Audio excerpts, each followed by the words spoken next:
ಯಜಮಾನ ಯಜಮಾನ.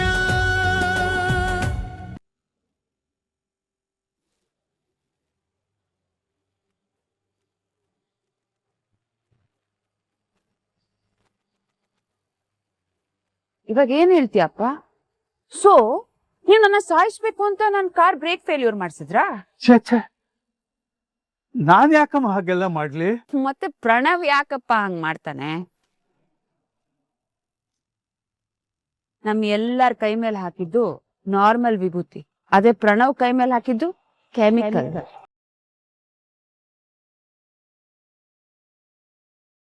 ಏನು ಅನ್ನೋದನ್ನ ಪ್ರಣವ್ ಬಾಯಲ್ಲೇ ಹೇಳಿಸ್ಬೇಕು ಅನ್ನೋ ಉದ್ದೇಶದಿಂದ. ಏಯ್ ಮುಚ್ಚೋ ಬಾಯ್, ನಿನ್ನ ಉದ್ದೇಶ ಏನು ಅನ್ನೋದು ಎಲ್ಲಾರ್ಗು ಎದ್ದು ಕಾಣಿಸ್ತಾ ಇದೆ.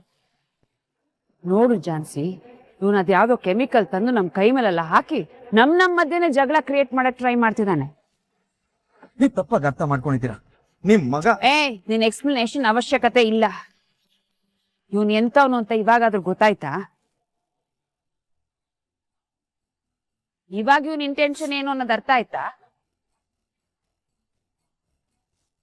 ಅಪ್ಪ, ಇದನ್ನೆಲ್ಲ ನೋಡ್ತಾ ಇದ್ರೆ ನೀನೇ ಈ ಯೂಸ್ಲೆಸ್ ಫೆಲೋನ ಯೂಸ್ ಮಾಡ್ಕೊಂಡು ನನ್ನನ್ ಮನೆಯಿಂದ ಹೊರಗಡೆ ಹಾಕಕ್ ಪ್ಲಾನ್ ಮಾಡ್ತಿದ್ಯಾ ಅಂತ ಅನ್ಸ್ತಾ ಇದೆ. ಏನ್ ಮಾತು ಅಂತ ಹೇಳ್ತಾ ಇದ್ದೀಯಮ್ಮ? ನಾನ್ ಅಂತ ನೀಚ್ ಕೆಲಸ ಮಾಡೋಣ? ಮತ್ ಇವ್ನ್ ಈ ತರ ಎಲ್ಲ ಮಾಡ್ತಾನೆ ಅಂದ್ರೆ ಏನಪ್ಪ ಅರ್ಥ? Hello, excuse me, over acting ಮಾಡಬೇಡಿ. ಆಕ್ಟಿಂಗ್ ಮಾಡ್ತಿರೋದ್ ನೀನು. ಅದ್ರ ಅಗತ್ಯ ನನಗಿಲ್ಲ ರೀ. ನಿಮ್ ಮಗ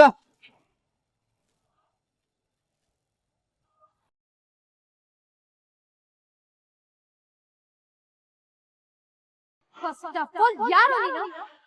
ಆಫ್ಟರ್ ಆಲ್ ಡ್ರೈವರ್.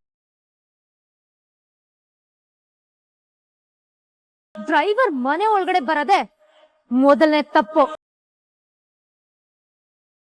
ಅಂತದ್ರಲ್ಲಿ ನೀನ್ ಹೇಗೋ ನಮ್ ಮನೆ ವಿಷಯಕ್ಕೆ ಬರ್ತ್ಯಾ? ಒಂದ್ ವೇಳೆ ಏನಾದ್ರು ವ್ಯತ್ಯಾಸಗಳಾಗಿದ್ರು ಇದು ನಮ್ ಫ್ಯಾಮಿಲಿ ವಿಷಯ. ಅದನ್ನೆಲ್ಲ ನಾವೇ ಕ್ಲಿಯರ್ ಮಾಡ್ಕೋತೀವಿ.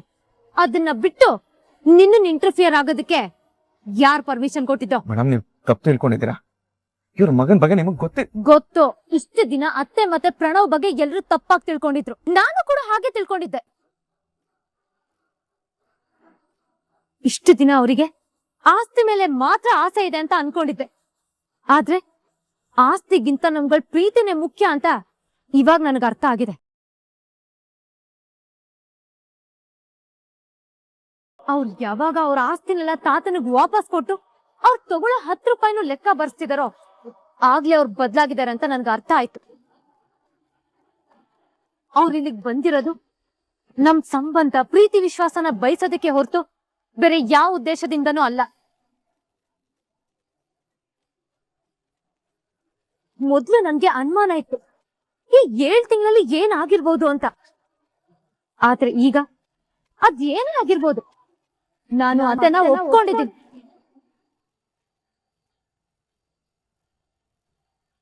ಅವ್ರ ಬದಲಾವಣೆನ ಅವ್ರಿಡೋ ಪ್ರತಿ ಒಂದು ಸ್ಟೆಪ್ನು ಕೂಡ ನಾನು ಅಬ್ಸರ್ವ್ ಮಾಡ್ತಿದ್ದೀನಿ. ಅಂತದ್ರಲ್ಲಿ ಅವ್ರು ಯಾಕೋ ಇಂತ ಕೆಲಸ ಮಾಡ್ತಾರೆ? ಪ್ಲೀಸ್ ಮೇಡಮ್, ನನ್ನ ಮಾತು ಕೇಳಿ. ನಮ್ ಫ್ಯಾಮಿಲಿಗೆ ನೀನ್ ಯಾರು ಅಂತ ನಾನ್ ನಿನ್ ಮಾತು ಕೇಳ್ಬೇಕು. ನಮ್ ಫ್ಯಾಮಿಲಿಲಿ ನೀನು 3ನೇ ವ್ಯಕ್ತಿ. ನೀನೊಬ್ಬ ಡ್ರೈವರ್. ಎಷ್ಟರಲ್ಲಿರ್ಬೇಕೋ ಅಷ್ಟರಲ್ಲಿರತ್ ಕಲಿ. ಅದನ್ನ ಬಿಟ್ಟು ನಮ್ ಫ್ಯಾಮಿಲಿ ಬಗ್ಗೆನೆ ಮಾತಾಡಿ ನಮ್ಮಲ್ಲೇ ಡಿಫ್ರೆನ್ಸ್ ಕ್ರಿಯೇಟ್ ಮಾಡೋದಕ್ಕೆ ನೋಡಿದ್ರೆ ಸರಿ ಇರಲ್ಲ. ಈ ಕ್ಷಣದಿಂದ ನಿನ್ ಕೆಲ್ಸ ಎಷ್ಟಿದ್ಯೋ ಅಷ್ಟೇ ಮಾಡ್ಬೇಕು. You understand?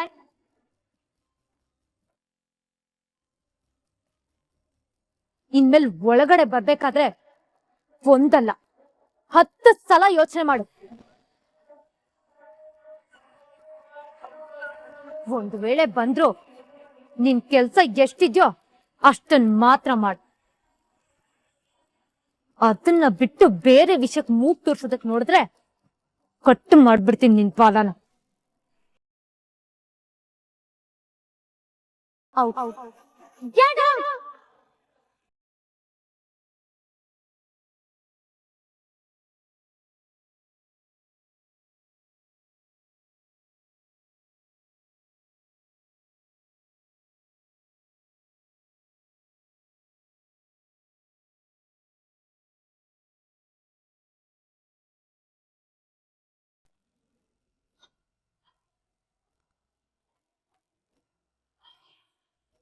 ಅಣ್ಣ ಸ್ವಲ್ಪ ಬ್ಯುಸಿ ಇದ್ಯಾ? ಹೇಳೋನಿ. ಏನಿಲ್ಲ ಅಣ್ಣ, ಅದೇ ಟ್ಯಾಬ್ಲೆಟ್ಸ್ ಖಾಲಿ ಆಗಿದೆ ತಗೊಂಡ್ ಬಾ ಅಂತ ಹೇಳಿದ್ನಲ್ಲ, ತಗೊಂಡ್ ಬಂದ್ಯಾ? ತಗೊಂಡ್ ಬಂದು ನಿನಗೆ ಅದನ್ನ ಕೊಡು ಅಂತ ಪಲ್ಲು ಹತ್ರ ಕೊಟ್ಟಿದ್ನಲ್ಲ, ಯಾಕೆ ಅವಳು ನಿನಗಿನ್ನೂ ಕೊಟ್ಟಿಲ್ವಾ? ಹೌದಾ? ಅದಕ್ಕೆ ಇನ್ನೂ ಕೊಟ್ಟಿಲ್ವಲ್ಲ. ಐದೇ ಕೊಟ್ಬಿಡು ಅಂತ ಹೇಳಿದ್ನಲ್ಲ, ಆದ್ರೂ ಯಾಕೆ ಹೀಗ್ ಮಾಡಿದ್ಲು? ಇರು ಒಂದ್ ನಿಮಿಷ. ಪಲ್ಲು, ಅಣ್ಣ ವಿಷಯ ಬಿಡು, ನೀನ್ ಸುಮ್ನೆ ಟೆನ್ಷನ್ ಮಾಡ್ಕೊಂಡು ಅದಕ್ಕೇನ್ ಕೇಳಕ್ ಹೋಗ್ಬೇಡ, ನಾನ್ ಬೇರೆ ತರ್ಸ್ಕೋತೀನಿ. ಅಲ್ಲ ನಾನ್ ತಂದ್ಕೊಟ್ಟು ಕೊಡು ಅಂದಿದ್ದನ್ನ ಯಾಕೆ ಕೊಟ್ಟಿಲ್ಲ? ಅದನ್ನ ತಿಳ್ಕೊಬೇಕಲ್ವಾ? ಮನ್ಸಿನ ಮೇಲೆ ಆಗಿರೋ ಗಾಯಗಳನ್ನ ವಾಸಿ ಮಾಡೋದಕ್ಕೆ ಟೈಮ್ ತಗೊಳುತ್ತೆ ಅಲ್ವಾ, ಅದನ್ನ ಬಿಟ್ಬಿಡು. ನೀನ್ ಏನ್ ಹೇಳ್ತಿದ್ಯಾ ನೀ? ಅಂದ್ರೆ ನನ್ ಕೋಪ, ದುಃಖ, ನೋವನ್ನೆಲ್ಲ ಇಷ್ಟು ದಿನ ಅದಕ್ಕೆ ಮೇಲೆ ತೋರ್ಸ್ಬಿಟ್ಟಿದೀನಿ, ಅದ್ರಿಂದ ಅವ್ರ ಮನ್ಸಿಗೂ ನೋವಾಗಿರುತ್ತೆ ಅಲ್ವಾ. ಆದ್ರೆ ನೀನ್ ಇವಾಗ ಪಲ್ಲು ಜೊತೆ ಚೆನ್ನಾಗಿರೋದಕ್ಕೆ ಪ್ರಯತ್ನ ಪಡ್ತಿದ್ಯಲ್ವಾ? ನಾನ್ ವಾಸ್ತವನ ಒಪ್ಕೊಂಡು ಮನ್ಸನ್ ಚೇಂಜ್ ಮಾಡ್ಕೊಳಕ್ಕೆ ನಾನ್ ಇಷ್ಟು ದಿನ ಟೈಮ್ ತಗೊಂಡೆ ಅಲ್ವಾ. ಅವಾಗಾಗಿರೋ ಘಟನೆಗಳಿಂದ ಅದಕ್ಕೆ ಕೂಡ ಬೇಜಾರಾಗಿದ್ದಾರೆ, ಅದೆಲ್ಲ ತಿಳಿಯಾಗಕ್ಕೆ ಸ್ವಲ್ಪ ಟೈಮ್ ತಗೊಳುತ್ತೆ. ಅಲ್ಲಿವರೆಗೂ ನಾನು ಕಾಯ್ತೀನಣ್ಣ. ಆದ್ರೂ ನೀ ಪಲ್ಲು ನಿನ್ನ ಆರೋಗ್ಯದ ವಿಚಾರದಲ್ಲಿ ಮಾತ್ರೆ ತಗೊಳ್ಳಿಲ್ಲ ಅಂದ್ರೆ ಹೇಗ್ ಆರೋಗ್ಯ ಹದ್ಗೆಡುತ್ತೋ ಹಾಗೆ ತಾಳ್ಮೆ ತಗೊಳ್ಳಿಲ್ಲ ಅಂದ್ರೆ, ಅನ್ಸರ್ಸ್ಕೊಂಡು ಹೋಗ್ಲಿಲ್ಲ ಅಂದ್ರೆ ಸಂಸಾರನೂ ಹಾಳಾಗುತ್ತೆ. ಅದಕ್ಕೆ ಅವಕಾಶ ಕೊಡೋದ್ ಬೇಡ ಪ್ಲೀಸ್. ಥ್ಯಾಂಕ್ಸ್ ಅನಿ, ಪರಿಸ್ಥಿತಿನ ಅರ್ಥ ಮಾಡ್ಕೊಂಡು ಮನಸ್ಥಿತಿನ ಬದಲಾಯಿಸ್ಕೊಂಡಿದ್ದಕ್ಕೆ. ನನಗೂ ನನ್ನ ಕುಟುಂಬ, ಅಪ್ಪ ಅಮ್ಮ ಅಣ್ಣ ಅನ್ನೋ ಪ್ರೀತಿ ಇದೆ, ಎಲ್ರೂ ಚೆನ್ನಾಗಿರ್ಬೇಕು ಅನ್ನೋ ಆಸೆ ಕೂಡ ಇದೆ ಅಣ್ಣ. ನೆನ್ಪಲ್ಲಿರ್ಲಿ, ಅದಕ್ಕೆ ಹತ್ರ ಈ ವಿಚಾರವಾಗಿ ಮಾತಾಡಕ್ ಹೋಗ್ಬೇಡ.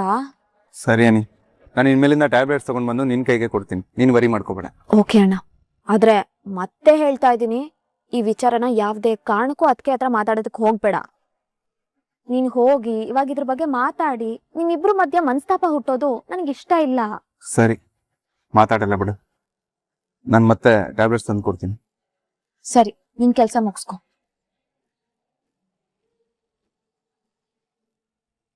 ಮಾಮ್, ಇವತ್ ನಿನ್ ಬುದ್ಧಿವಂತಿಕೆ ನನ್ ಜೀವ ಮಾತ್ರ ಉಳಿಸ್ಲಿಲ್ಲ, ಅಪ್ಪ ಇದ್ ಪರಿಸ್ಥಿತಿನ ಹೇಗ್ ಹ್ಯಾಂಡಲ್ ಮಾಡ್ಬೇಕು ಅಂತಾನು ಹೇಳ್ಕೊಟ್ಬಿಟ್ಟೆ.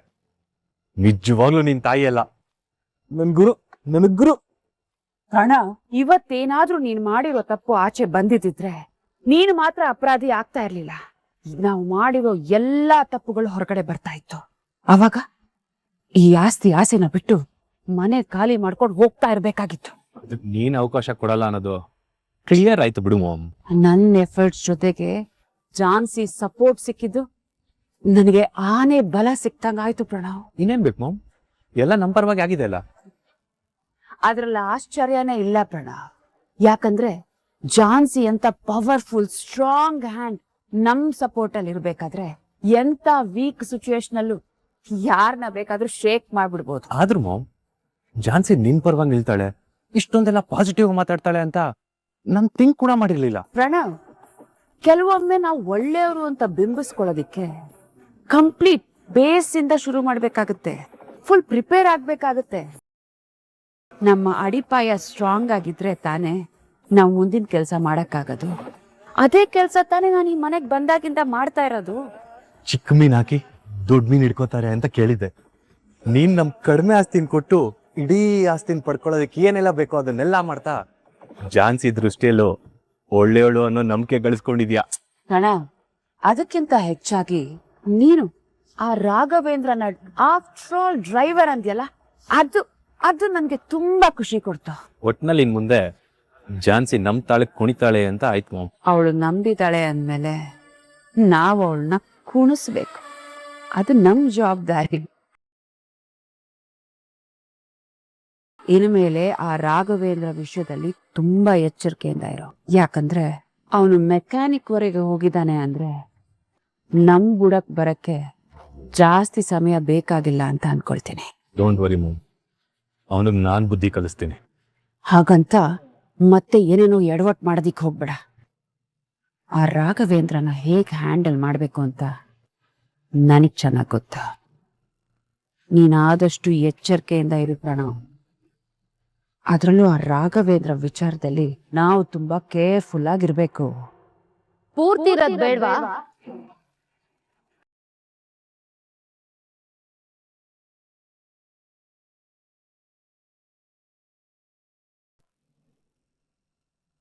ಜಾನ್ಸಿ, ಅವಶ್ಯಕತೆ ಇಲ್ಲ. ಯಾರೇನು ಅನ್ನೋದು ನನಗ್ ಚೆನ್ನಾಗ್ ಗೊತ್ತಿದೆ. ಅಲ್ಲಮ್ಮ ಜಾನ್ಸಿ, ಅತ್ತೆ ಅಲ್ಲಿ ನಿಮ್ ಪರವಾಗಿ ಮಾತಾಡ್ದೆ ಅಂತ ನೀವು ತುಂಬಾ ಮೇಲೋಗೋದೇನ್ ಬೇಕಾಗಿಲ್ಲ. ಹಾಗೆ ಅವನ್ ಬಗ್ಗೆ ತಲೆ ಕೆಡ್ಸ್ಕೊಂಡು ಅವನ್ಗೇನೋ ಮಾಡ್ಬೇಕನ್ನೋ ಯೋಚನೆನೂ ಮಾಡೋದ್ ಬೇಕಾಗಿಲ್ಲ.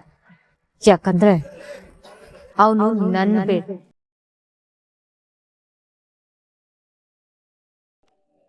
ಡ್ರೈವರ್ ಮುಂದೆ ನಿಮ್ಮನ್ನ ಬಿಟ್ಕೊಡ್ಬಾರ್ದನ್ನೋ ಒಂದೇ ಒಂದ್ ರೀಸನ್ಗಷ್ಟೇ ನಾನಲ್ಲಿ ಮಾತಾಡಿದ್ದು. I understand. ಆದ್ರೆ ನೀನು ಸತ್ಯನ ಮಾತಾಡ್ದಿಯಲ್ಲ, ಅದಕ್ಕೆ ನನಗೆ ಖುಷಿ ಆಯ್ತು ಜಾನ್ಸಿ. ನಮ್ ಮಧ್ಯೆ ತಂದಿಟ್ಟು ತಮಾಷೆ ನೋಡಕ್ ಹೋದ್ನಲ್ಲ, ಅವನಿಗೆ ಶೇಪ್ ಔಟ್ ಮಾಡ್ದಿಯಲ್ಲ, ನನಗಷ್ಟೇ ಸಾಕು. ಒಂದು ವಿಷಯ ತಿಳ್ಕೊಳ್ಳಿ ಅತ್ತೆ, ಆ ರಾಘವೇಂದ್ರನ್ ಜಾಗದಲ್ಲಿ ಬೇರೆ ಯಾರೇ ಇದ್ದಿದ್ರು ಪ್ರಣವ್ ಇಂತ ಕೆಲ್ಸ ಮಾಡಿದನಂತ ಹೇಳಿದಿದ್ರೆ ಅದನ್ನ ನಂಬದಷ್ಟೇ ಅಲ್ಲ, ಸಾಕ್ಷಿ ಸಮೇತ ಕರ್ಕೊಂಡ್ ಬನ್ನಿ ಅಂತ ಹೇಳ್ತೀನಿ. ಆದ್ರೆ ಅದು ಅವನಾಗಿರೋದಕ್ಕಷ್ಟೇ ಅದನ್ನ ಅಲ್ಲಿಗೆ ಸ್ಟಾಪ್ ಮಾಡಿದ್ದು. ಇದೇ ನೆಪ ಇಟ್ಕೊಂಡು ಜಾನ್ಸಿ ಮನ್ಸಲ್ಲಿ ನಮ್ ಬಗ್ಗೆ ಪ್ರೀತಿ ಇದೆ, ಇದನ್ನೇ ಇಟ್ಕೊಂಡು ಮದ್ವೆ ಪ್ಲಾನ್ ಮಾಡೋಣ, ಮದ್ವೆಗ್ ಮುಂದುವರಿಯೋಣ ಅಂತ ಏನಾದ್ರೂ ಆಲೋಚನೆ ಇದ್ರೆ ಅದನ್ನ ಇಲ್ಲಿಗೆ ಬಿಟ್ಬಿಡಿ.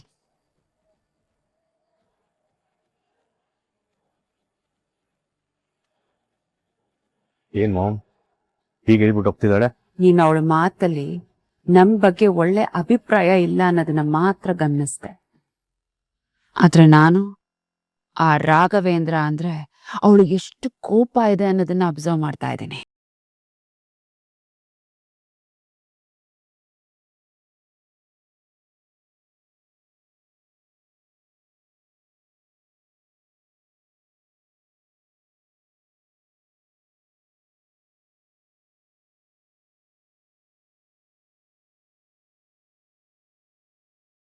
ಅಲ್ಲ ಸರ್, ಮೇಡಮ್ ಮುಂದೆ ನೀವು ಲವ್ ಮ್ಯಾನ್ ಅನ್ನೋ ಸತ್ಯ ಹೇಳ್ಬಿಟ್ಟಿದ್ರೆ ಈ ತರ ಆಗ್ತಾನೆ ಇರ್ಲಿಲ್ಲ. ಅವಾಗ ನೀವ್ ಏನ್ ಹೇಳಿದ್ರು ಮೇಡಮ್ ಖಂಡಿತ ನಂಬ್ತಾ ಇದ್ರು. ಇಲ್ಲ ರಾಯ್, ಅದಕ್ಕಿದು ಸೂಕ್ತವಾದ ಸಮಯ ಅಲ್ಲ. ಇಲ್ಲಿ ಸಾಕಷ್ಟು ಗೊಂದಲಗಳಿದಾವೆ. ಆ ಗೊಂದಲಗಳಿಗೆ ತೆರೆ ಎಳಿಬೇಕು ಅಂದ್ರೆ ನಾನು ತೆರೆ ಹಿಂದೆನೆ ಮುಖವಾಡ ಹಾಕೊಂಡು ಇರಬೇಕು. ಇವಾಗ ನಡೆದ ಇನ್ಸಿಡೆಂಟ್ ಆದ್ಮೇಲಂತೂ ನನಗೆ ಆ ವಿಷಯದಲ್ಲಿ ಇನ್ನಷ್ಟು ಕ್ಲಾರಿಟಿ ಸಿಕ್ಕಿದೆ. ಪ್ರಣವ್ ಮಾಡಿರೋದೇ ಸತ್ಯ ಅಂದ್ಮೇಲೆ ಇದರಿಂದ ತುಳಸಿ ಮೇಡಮ್ ಕೂಡ ಇರ್ಬೋದಾ? ನನಗೂ ಯಾಕೋ ಇನ್ನೂ ಹಾಗೆ ಅನ್ನಿಸ್ತಾ ಇಲ್ಲ ರಾಯ್. ಆದ್ರೆ ಪ್ರಣವ್ ಆಲ್ರೆಡಿ ಸತ್ಯ ಗೊತ್ತಾಯ್ತು ಅನ್ನೋ ಭಯದಲ್ಲಿ ಬೆವತ್ತು ನೀರಾಗಿ ಹೋಗಿದ್ರು ಸರ್. ಅಂತ ಟೈಮಲ್ಲಿ ತುಳಸಿ ಮೇಡಮ್ ಅವ್ರ ಪರವಾಗಿ ಮಾತಾಡಿ ಅವ್ರನ್ನ ಬಚಾವ್ ಮಾಡಿದ್ರು. ಅಂದ್ರೆ ಎಲ್ಲೋ ಒಂದು ಮೂಲೆಯಲ್ಲಿ ಸತ್ಯ ಅವರಿಗೂ ಗೊತ್ತಿತ್ತೇನೋ ಅನಿಸ್ತಾ ಇದೆ ಸರ್. ಈ ತಾಯಂದ್ರಿಗೆ ತನ್ನ ಮಕ್ಕಳ ಮೇಲಿರೋ ವ್ಯಾಮೋಹ ಮತ್ತೆ ಪ್ರೀತಿ ಇದೆಯಲ್ಲ, ಅದು ಯಾವುದೇ ಕಾರಣಕ್ಕೂ ಅವ್ರನ್ನ ಬಿಟ್ಕೊಡಕ್ಕೆ ಅವಕಾಶ ಮಾಡಿಕೊಡಲ್ಲ. ಈ ಟೆರರಿಸ್ಟ್ಗಳು ಸಾಕ್ಷಿ ಸಮೇತವಾಗಿ ಸಿಗಾಕೊಂಡಿದ್ರು. ತನ್ನ ತಾಯಂದ್ರ ಕೇಳಿದಾಗ ನನ್ನ ಮಗ ಏನೂ ಮಾಡಿಲ್ಲ, ಅವನಿಗೆ ಏನೂ ಗೊತ್ತಿಲ್ಲ, ಅವನು ನಿರಪರಾಧಿ ಅಂತಾನೆ ಹೇಳೋದು. ಹಾಗಂದ ಮಾತ್ರಕ್ಕೆ ಅವ್ರಿಗೆಲ್ಲ ಗೊತ್ತಿತ್ತು ಅಂತ ಅಲ್ಲ, ಮಕ್ಕಳ ಮೇಲಿರೋ ನಂಬಿಕೆ. ಸೊ ಇಲ್ಲೂ ಅಷ್ಟೇ ರಾಯ್, ಇಷ್ಟಕ್ಕೆ ತುಳಸಿ ಅವ್ರಿಗೆ ಗೊತ್ತು ಅನ್ನೋ ಕ್ಲಾರಿಟಿಗೆ ಬರಕ್ಕಾಗಲ್ಲ. ನೀವ್ ಹೇಳೋದು ಸತ್ಯ ಅನಿಸ್ತಿದೆ, ಬಟ್ ವಾಟ್ ನೆಕ್ಸ್ಟ್? ಅವ್ರ ಬಂಡವಾಳ ಬಯಲ್ ಮಾಡೋದಾದ್ರೆ ಹೇಗೆ? ಅದಕ್ಕೆ ನಾನು ಹೇಳಿದ್ದು ರಾಯ್, ಮೇಡಮ್ ಸುತ್ತಮುತ್ತ ಇರೋ ಜನ ಮುಖವಾಡ ಹಾಕೊಂಡು ಬದುಕ್ತಾ ಇದ್ದಾರೆ. ಆ ಮುಖವಾಡನ ಕಳಿಸ್ಬೇಕು ಅಂದ್ರೆ ನಮಗೆ ಬಲವಾದ ಸಾಕ್ಷಿ ಬೇಕು, ಇಲ್ಲಾಂದ್ರೆ ಮೇಡಮ್ ನಮ್ಮನ್ನ ನಂಬಲ್ಲ. ಅಲ್ಲಿವರೆಗೂ ಮುಖವಾಡದಲ್ಲೇ ಲವ್ ಮ್ಯಾನ್ ಆಗಿ ಇಟ್ಕೊಂಡು ಸೇಫ್ಗೆ ಮಾಡಬೇಕು. ನೀವು ಮುಖ ಮುಚ್ಕೊಂಡು ಒಳ್ಳೆ ಕೆಲಸ ಮಾಡಿ ಮೇಡಮ್ ದೃಷ್ಟಿಲಿ ಎಲ್ಲೋ ಇದ್ದೀರಾ, ಆದ್ರೆ ಅವ್ರ ಕಣ್ ಮುಂದೆ ಕೆಟ್ಟೋರಾಗಿ ಬಿಂಬಿಸ್ಕೋತಾ ಇದ್ದೀರಾ. ಇದನ್ನೆಲ್ಲ ನೋಡ್ತಾ ಇದ್ರೆ ಇದು ಎಲ್ಲಿಗೆ ನಿಲ್ಲುತ್ತೋ, ಆದಷ್ಟು ಬೇಗ ಒಳ್ಳೆಯವರಾಗಕ್ ನೋಡಿ ಸರ್. ನಾನು ಇವಾಗ ಒಳ್ಳೆಯವನಾಗೋದಕ್ಕಿಂತ ಕೆಟ್ಟವರನ್ನ ಮಟ್ಟ ಹಾಕಿ ಅವ್ರನ್ನ ಸಾಕ್ಷಿ ಸಮೇತ ಬೆತ್ತಲ ಮಾಡ್ಬೇಕಾಗಿದೆ. ಸೊ ಕೆಟ್ಟವನಾದ್ರೂ ಪರವಾಗಿಲ್ಲ ರಾಯ್, ಆ ಕೆಲಸ ನಾ ಮಾಡೇ ಮಾಡ್ತೀನಿ.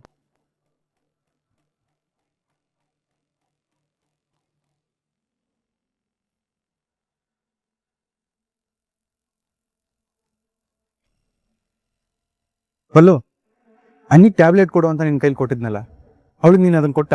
ನೀನ್ ತಂದ್ ಕೊಟ್ಟಿದ ತಕ್ಷಣ ಕೊಟ್ಟೆ ಮಿತು. ಕೊಟ್ಮೇಲೆ ಮತ್ತೆ ಯಾಕನಿ ಟ್ಯಾಬ್ಲೆಟ್ ಬೇಕು ಅಂತ ನನ್ನ ಹತ್ರ ಕೇಳಿದ್ಲು? ಮಿತು, ನೀನ್ ನನಗ್ ಟ್ಯಾಬ್ಲೆಟ್ ಕೊಟ್ಟು ಅವಳು ಕೊಡು ಅಂತ ಹೇಳಿದ ತಕ್ಷಣನೇ ನಾನು ಕೊಟ್ಟೆ. ಇರು, ಬೇಕಿದ್ರೆ ನಿನ್ ಮುಂದೆನೆ ಹೇಳಿಸ್ತೀನಿ. ಬಲ್ಲು, ಇರ್ಲಿ ಹೋಗ್ಲಿ ಬಿಡು. ಮೋಸ್ಟ್ಲಿ ನೀನ್ ಮರ್ತಿರ್ಬೇಕು, ಇಲ್ಲ ಅನಿತಾ ಮರ್ತಿರ್ಬೇಕು. ಏನೋ ಒಂದು ಕನ್ಫ್ಯೂಷನ್ ಆಗಿರುತ್ತೆ. ಖಂಡಿತ ಆ ರೀತಿ ಆಗೋದಕ್ ಸಾಧ್ಯ ಇಲ್ಲ ಮಿತು. ಅನಿತಾ ಮನ್ಸಲ್ಲಿ ಬೇರೆ ಏನೋ ಇಟ್ಕೊಂಡು ಆ ರೀತಿ ಹೇಳಿರ್ಬೇಕು. ಅಷ್ಟ್ ಬಿಟ್ರೆ ನನ್ ಮರೆಯೋದಕ್ ಯಾವ್ದೇ ಕಾರಣಕ್ಕೂ ಸಾಧ್ಯ ಇಲ್ಲ.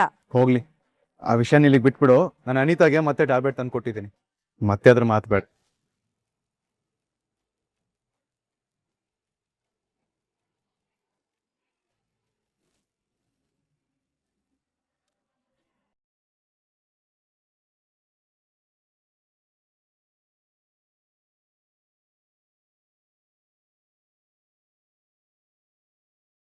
ಇದೇನಾ ನೋಡು, ನೀನ್ ಅನಿತಾಗ್ ಮರೀದೆ ಕೊಟ್ಟಿರೋದು. ಇದು ನಮ್ ರೂಮಾ ಅನಿತಾ ರೂಮಾ? ಇಲ್ಲ ಮಿತು, ನಿಜವಾಗ್ಲು ನಾನೇ ಅನಿತಾ ಕೈಲಿ ಟ್ಯಾಬ್ಲೆಟ್ ಕೊಟ್ಟಿದ್ದೆ. ಬಟ್ ಇದು ಇಲ್ಲಿಗೆ ಹೇಗ್ ಬಂತು ಅಂತ ನನಗೆ ಗೊತ್ತಾಗ್ತಿಲ್ಲ. ಸರಿ ಬಿಡು ಪಲ್ಲು, ಏನೋ ಒಂದು ಆಗಿರತ್ತೆ. ಆದ್ರೆ ನೀನು ಅನಿ ಪರಿಸ್ಥಿತಿ ಬಗ್ಗೆ ಸ್ವಲ್ಪ ಯೋಚನೆ ಮಾಡು. ಅವಳಿಗೆ ಯಾವಾಗ ಏನ್ ಬೇಕಾದ್ರೂ ಆಗ್ಬೋದು ಅನ್ನೋದು ನಿನಗೂ ಗೊತ್ತಿದೆ. ಅವಳು ಟೆನ್ಷನ್ ಮಾಡ್ಕೊಂಡ್ರೆ ಏನಪ್ಪ ಅನ್ನೋ ಭಯ ನಮಗಿದೆ. ಆದ್ರೆ ಇವಾಗ ಅವಳು ನಾರ್ಮಲ್ ಆಗೋದಕ್ಕೆ ಪ್ರಯತ್ನ ಮಾಡ್ತಿದ್ದಾಳೆ. ಇಂಥ ಟೈಮಲ್ಲಿ ಬೇರೆ ಯಾವ್ದೋ ಕಾರಣಕ್ಕೆ ಅವಳು ಮೊದ್ಲಿನ ತರ ಆಗೋದು ಬೇಕಾ? ಮಿತು, ಅನಿತಾ ನಾರ್ಮಲ್ ಆಗ್ಬೇಕು ಅನ್ನೋ ಆಸೆ ನನಗಿರಲ್ವಾ? ನಾನ್ ನಿಜವಾಗ್ಲೂ ಅವಳಿಗೆ ಕೊಟ್ಟೆ, ನಿನಗೆ ಅರ್ಥ ಆಗ್ತಿಲ್ಲ. ನೋಡು ಪಲ್ಲು, ಅವಳ ಹಠದಿಂದನೋ ಇಲ್ಲ ನಿನ್ ಕೋಪದಿಂದನೋ ಬೇರೆ ಏನಾದ್ರೂ ವ್ಯತ್ಯಾಸ ಆದ್ರೆ ಹದ್ಗೆಡೋದು ಅವಳ ಆರೋಗ್ಯನೇ. ಮುಂಗೋಪದಿಂದನೋ ಇಲ್ಲ ಹಠಮಾರಿತನದಿಂದನೋ ಇಲ್ಲಿವರೆಗೂ ತಪ್ಪು ಮಾಡಿದಾಳೆ ಅನ್ನೋದು ನನಗೂ ಗೊತ್ತು. ಆದ್ರೆ ಇವಾಗ ಚೇಂಜ್ ಆಗ್ತಿದ್ದಾಳೆ. ಇಂಥ ಟೈಮಲ್ಲಿ ಬೇರೆ ಸಮಸ್ಯೆ ಆಗೋದಕ್ಕೆ ಆಸ್ಪದ ಕೊಡ್ಬೇಡ ಪ್ಲೀಸ್. ಸ್ವಲ್ಪ ಅರ್ಥ ಮಾಡ್ಕೊ.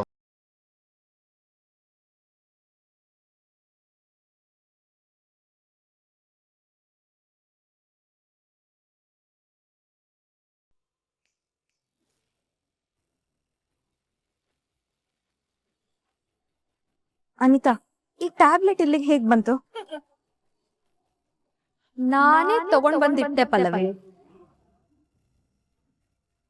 ಯಾಕೆ ಹೀಗ್ ಮಾಡ್ತಿದ್ಯಾ ಅನಿತಾ? ಯಾಕೆ ಅಂದ್ರೆ ನೀವಿಬ್ರು ಸಂಸಾರದಲ್ಲಿ ಹುಳಿ ಇನ್ಬೇಕಲ್ವಾ, ಅದಕ್ಕೆ. ನಿನಗ್ ಟಾರ್ಚರ್ ಕೊಡ್ಬೇಕು ಅಂತ ನಾನು ಏನೇ ಮಾಡಿದ್ರು, ನಿನಗೆ ನಮ್ಮ ಅಣ್ಣನ್ ಸಪೋರ್ಟ್ ಇರೋವರೆಗೂ ನಾನು ಏನ್ ಮಾಡಿದ್ರು ಆಗಲ್ಲ. ನೀನ್ ಎಲ್ಲ ನಾರ್ಮಲ್ ಆಗೇ ಫೇಸ್ ಮಾಡ್ಬಿಡ್ತೀಯ. ಸೊ ನಮ್ಮ ಅಣ್ಣನೇ ನಿಂಗ್ ರಿವರ್ಸ್ ಆಗ್ಬಿಟ್ರೆ ಅವಾಗ ನಾನು ಏನ್ ಅನ್ಕೊಂಡಿದ್ದೀನೋ ಅದು ಸಲೀಸಾಗತ್ತೆ. ಅದಕ್ಕೆ ಈ ಹೊಸ ಆಟ ಶುರು ಮಾಡಿದೀನಿ. ಇದು ಆರಂಭ ಅಷ್ಟೇ, ಮುಂದೆ ನೋಡ್ತಾ ಇರೋ ಇದ್ರ ಎಫೆಕ್ಟ್ ಹೇಗಿರುತ್ತೆ ಅಂತ.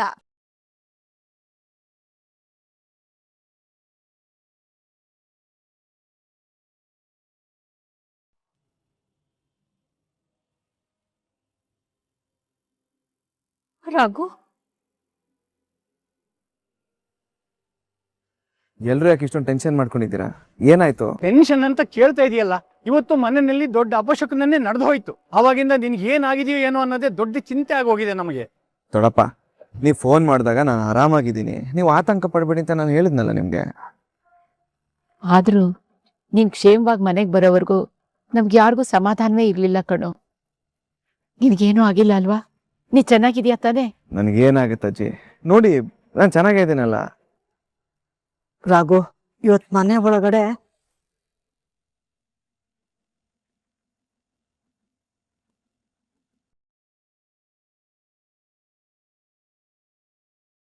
ಹಾಗೆ ಮನೆ ಒಳಗಡೆ ಬಂದ್ರೆ ಅಪಾಯದ ಮುನ್ಸೂಚನೆ. ಅದಕ್ಕೆ ನಾವೆಲ್ಲ ಇಷ್ಟು ಭಯ ಪಡ್ತಾ ಇರೋದು ರಾಘು. ನನಗೇನು ಆಗಿಲ್ಲ, ನಿಮ್ ಮುಂದೆ ನಾನು ಚೆನ್ನಾಗಿ ನಿಂತಿದ್ದೀನಲ್ಲ. ಹಾಗೆಲ್ಲ ನೆಗ್ಲೆಕ್ಟ್ ಮಾಡಕ್ ಆಗಲ್ಲ ಅಣ್ಣ. ನಿಜ ಹೇಳು, ನಿನ್ಗೇನು ತೊಂದ್ರೆ ಆಗಿಲ್ಲ ತಾನೆ? ಬೈಕಲ್ಲಿ ಏನು ಬಿದ್ದಿಲ್ಲ ತಾನೆ? ಇಲ್ಲಿ ಏನು ಆಗಿಲ್ಲ ಅಲ್ವಾ? ಸಂಗೀತ ನೋಡು, ನಾನು ಚೆನ್ನಾಗೇ ಇದ್ದೀನಿ, ನನ್ಗೇನು ಆಗಿಲ್ಲ. ಬೈಕಲ್ಲಿ ಓಡಾಡೋವಾಗ ಯಾವಾಗ್ಲೂ ತಲೆ ಮೇಲೆ ಹೆಲ್ಮೆಟ್ ಇಡ್ಲಿ.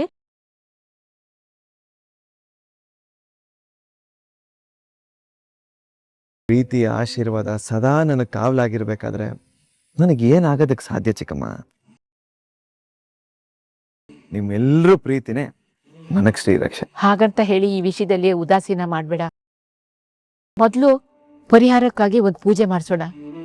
ನಾಳೆ ದೇವಸ್ಥಾನಕ್ಕೆ ಹೋಗ್ಬರೋಣ ಕಣೋ. ಅಜ್ಜಿ, ನೀವು ಮೊದಲು ಭಯ ಪಡೋದನ್ನ ನಿಲ್ಸಿ. ನೀವೆಲ್ಲರೂ ಸೇರಿ ನನಗೋಸ್ಕರ ಇಷ್ಟೊಂದೆಲ್ಲ ಬೇಡ್ಕೊಳ್ತಿರ್ಬೇಕಾರೆ ನನಗೇನು ಆಗಲ್ಲ.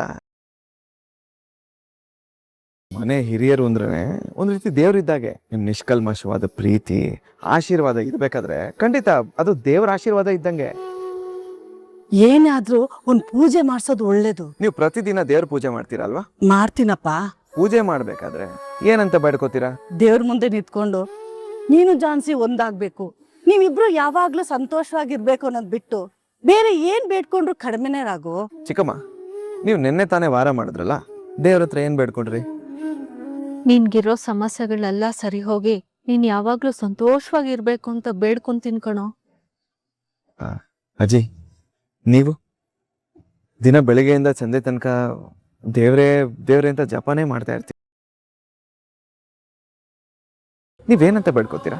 ನನ್ ಮೊಮ್ಮಗಂಗೆ ಆರೋಗ್ಯ ಐಶ್ವರ್ಯ ಕೊಟ್ಟು ಅವ್ನಿಗೆ ಯಾವ ಕಷ್ಟನೂ ಬರದೇ ಇದ್ದಾಗ ನೋಡ್ಕೋ. ಆದಷ್ಟು ಬೇಗ ಅವನ್ ಸಂಸಾರ ಸರಿ ಮಾಡು ಅಂತ ಹೇಳಿ ಕೇಳ್ಕೊತೀನಿ ಕಣು.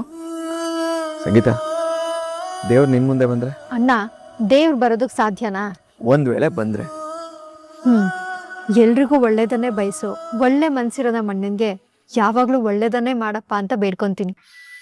ನೋಡಿದ್ರ, ನೀವಿಷ್ಟೂ ಜನ ನಾನ್ ಚೆನ್ನಾಗಿರ್ಬೇಕು ಅಂತ ದೇವ್ರ ಹತ್ರ ಬೇಡ್ಕೊಂತಿದ್ದೀರಾ ಅಂದ್ಮೇಲೆ ಆ ದೇವ್ರು ನನಗೆ ಏನ್ ಕೆಟ್ಟದ್ ಮಾಡಕ್ ಸಾಧ್ಯ ಹೇಳಿ? ನಿಮ್ಗಳ ಪ್ರೀತಿ ಆಶೀರ್ವಾದನೇ ನನಗೆ ರಕ್ಷಾ ಕವಚ ಆಗಿರ್ಬೇಕಾದ್ರೆ ಆ ರೀತಿಯೆಲ್ಲ ಏನೂ ಆಗಲ್ಲ. ಬೆಟ್ಟದಂತೆ ಅಪಾಯ ಇದ್ರೂ ಅದು ಮಂಜಿನ ತರ ಕರಗಿ ಹೋಗುತ್ತೆ.